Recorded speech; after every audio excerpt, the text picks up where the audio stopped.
Muy buenas tardes, Gerardo, Carola. Estoy con frío, porque acá en el sur hace mucho frío. Vieron sí, que estuvo, claro. vieron que estaba en el Ya Yao Yao. arranca el frío. Estuve con mucho frío escuchando las distintas disertaciones Bien, de bien, los bien. precandidatos a presidente. Bueno, no se queje, que estaba en uno de los lugares más lindos del mundo. Usted sabe que en este foro donde están los 153 empresarios más importantes del país, además de hablar los precandidatos, cuando terminan de hablar, en realidad ayer a la noche comenzó, hacen una encuesta interna entre los empresarios a ver a quién votarían. Sí, recién lo contamos a eso, espectacular. Y sí, Y ganó Patricia por un pelito, ¿no?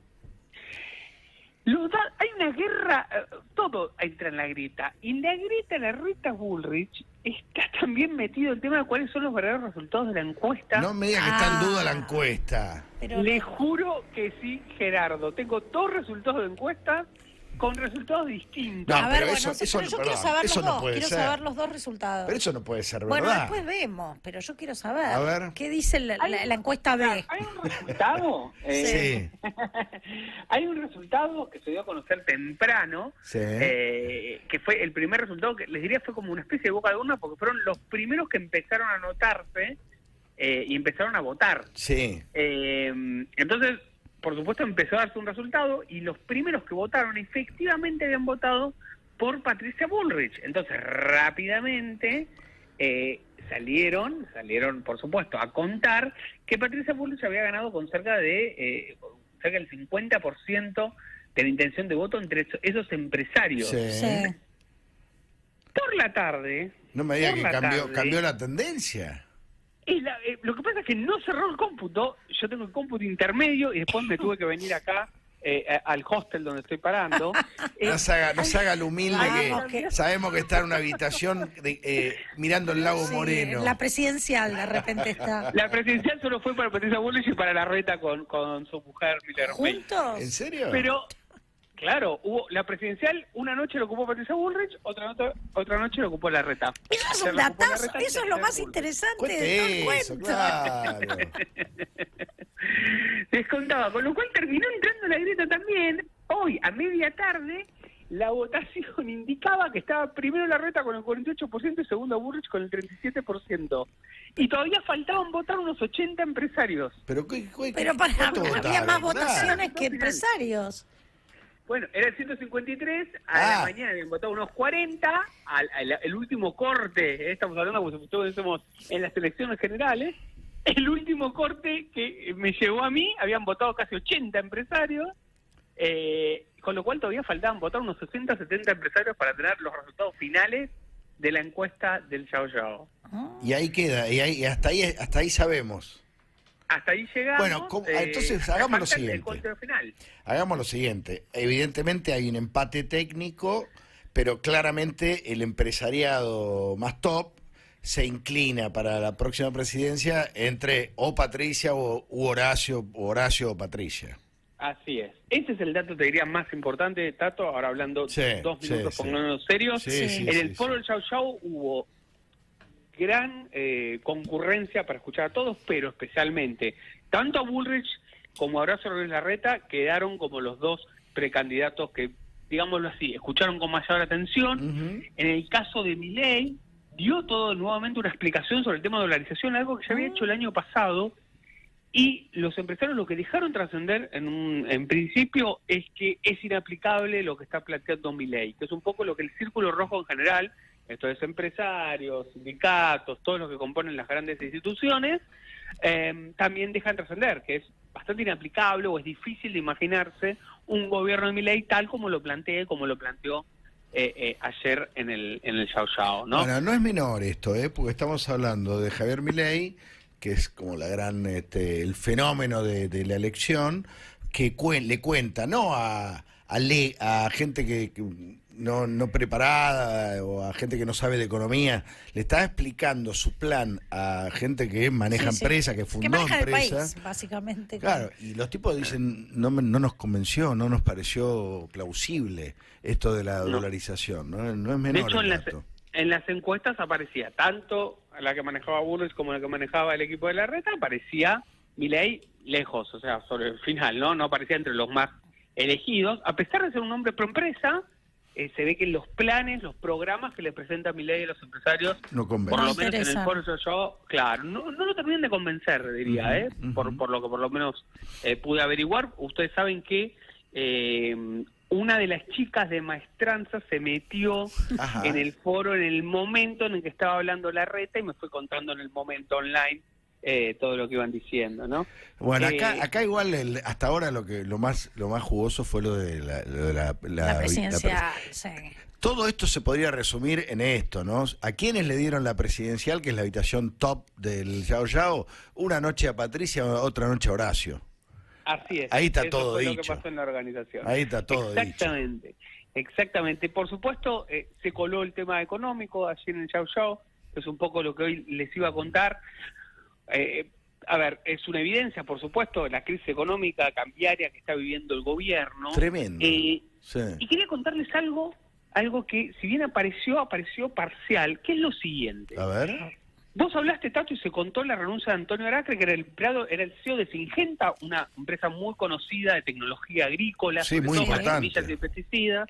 Él salta de ser el CEO de Syngenta a ser jefe de asesores del presidente, un salto importante porque es un empresario que salta a la política, y por supuesto termina renunciando luego de un cruce donde él casi se plantea que podía llegar a ser un reemplazante de Massa, y Massa se enoja y lo hace echar.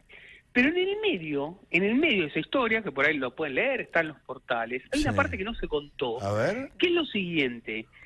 Antonio Aracre estuvo toda la semana pasada intentando reunirse con Alberto, con el presidente, con Alberto Fernández. Está muy ocupado, Alberto. Está muy ocupado a su jefe de asesores. Sí, pero si no le da bolilla al jefe de asesores, ¿para qué lo tiene? Sí, bueno, cosas de la gestión, Carola. Jamás las podríamos entender nosotros. Pero eso les quería contar. Cuando el lunes, se supo también que el lunes recién almorzó con Alberto Fernández y le planteó una serie de cuestiones. Lo más interesante, para mí, lo clave de la renuncia, de cómo lo echaron a Antonio Aracre, el jefe de asesores del presidente, o sea, ya el presidente se deshizo de todo, de sus mejores amigos, de su jefe de asesores, de 3/4 de sus ministros, o sea, todo lo que tiene alrededor, Alberto termina echándolos.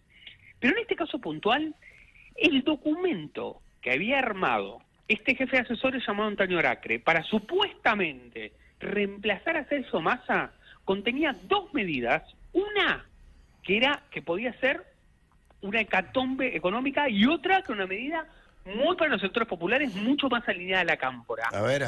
La primera medida que había pensado Aracre es otorgar una suma fija a los asalariados en relación de dependencia de 50.000 pesos.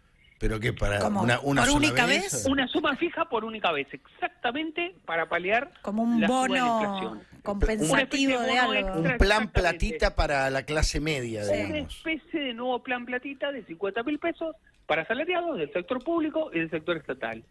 Y la segunda medida, que esto fue, les diría, fue mucho más importante, esta segunda medida que quería plantear Aracre, que todo lo que venimos escuchando sobre el lobby para ser ministro, Massa se enoja por eso, este punto les diría que es más importante todavía.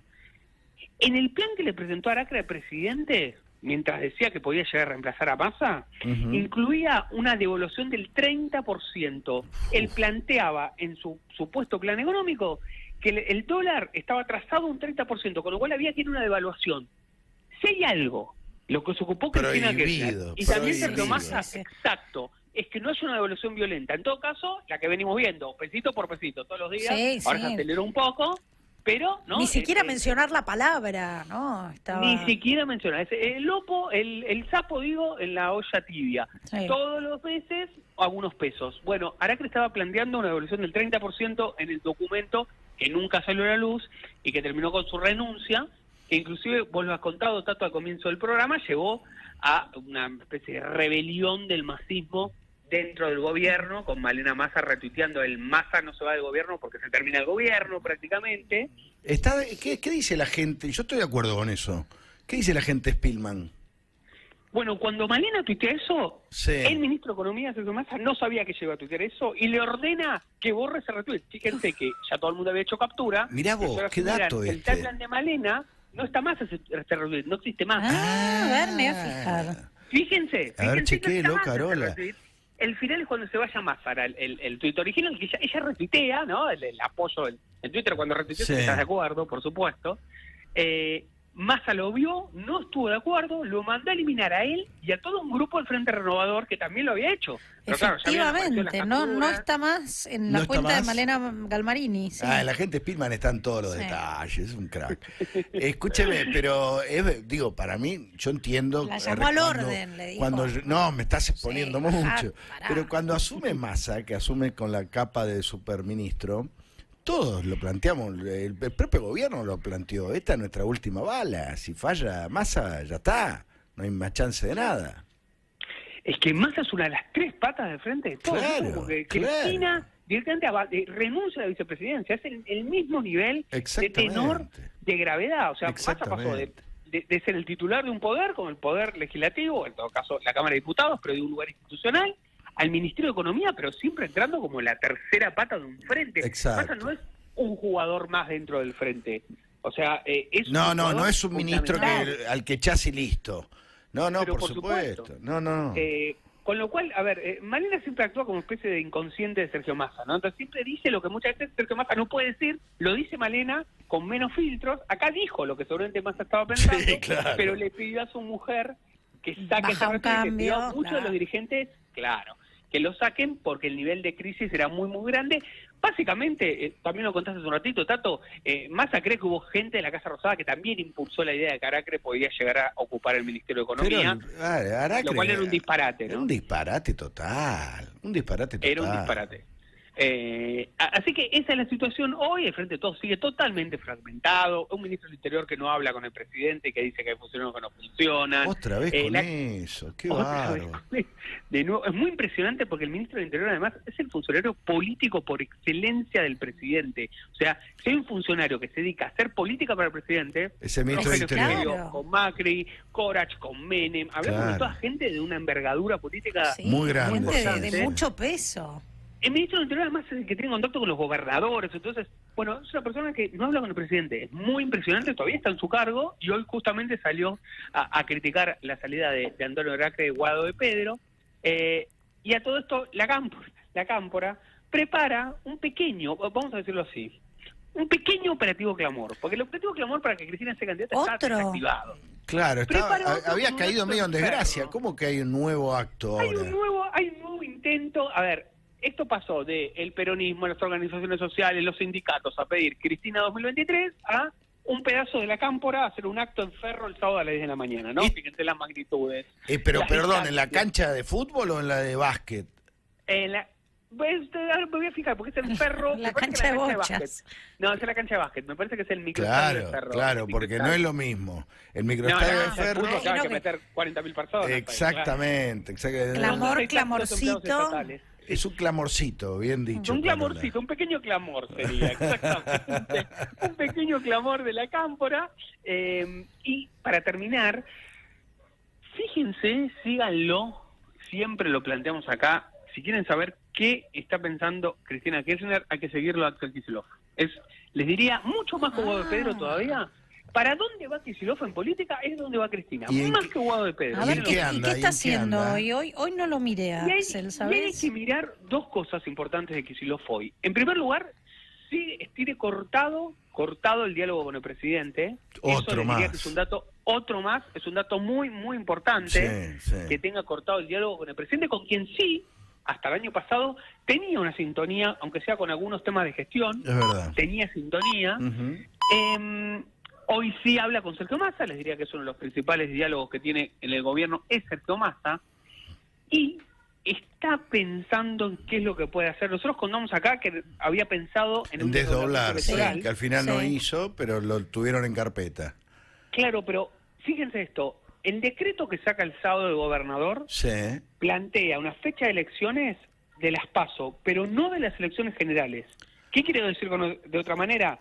Todavía no se sabe cuándo van a ser las elecciones en la provincia de Buenos Aires, porque solamente sabemos que las primarias abiertas y obligatorias van a ser el mismo día que las elecciones nacionales.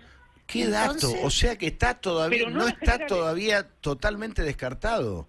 No, inclusive se empezó a especular que como Kicillof no tiene por ahora un candidato importante a la presidencia, salvo que Cristina se despierte un día y diga, voy a cambiar de opinión. Kicillof no quiere ir con Alberto Fernández arriba y no sabe si va a tener candidato a presidente, con lo cual daña su imagen en la provincia de Buenos Aires, que sigue siendo el dirigente con mejor imagen en la provincia. Entonces todavía se guarda una carta más, que es que la primaria en la provincia va a ser el mismo día que la nacional, pero todavía no sabemos qué día va a ser. Gran Esto es la primera vez dato. que pasa en la historia de la provincia, nunca pasó. Gran dato, nos comimos el amague todos, Pensamos que como había puesto las PASO el mismo día que con la Nacional, se había terminado esta historia, pero no, la gente Spillman, como siempre, con toda la info fina de la política, nos abre los ojos, está todavía abierta esa posibilidad. Agente, disfrute de ese lugar maravilloso. Sí, me voy a ver si terminaron la encuesta los empresarios. Eran 53, habían votado 80 y pico. No terminan nunca los hombres. Escúcheme, y tómese el gin tonic, porque me lo imaginé ahí tomando gin tonic, viendo nuestro homenaje. Tengo mucho frío. Carola, no sé, vos conocés bien el sur, me dijeron que no sé si me recomendás algo. Mirá cómo sacó carpeta sobre el final. ¿Qué es este hombre? Un crack. Chao, gente, gracias. Les mando un beso a ambos. Chao. El agente